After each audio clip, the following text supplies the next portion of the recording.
Някои често срещани въпроси при хора, диагностицирани с дискова херния. Защо се получава дисковата херния? Това е нормален процес в тялото, който се случва с амортизацията.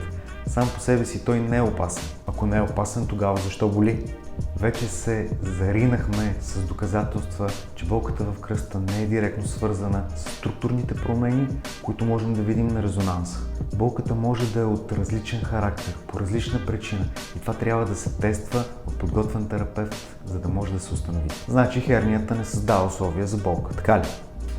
И да, и не. Може да има и притискане на други структури от самата херния. Може тя да е достатъчно голяма, че да притиска структури, може дори да доведе до неврологична симптоматика, на която трябва да се обърне внимание бързо. А и понякога в комбинация с други находки на резонанс, да кажем, е трудно да се определи кое е основното, което създава болка. Кога да потърся лекар, може да разберете в следващото видео. И за повече информация ни последвайте.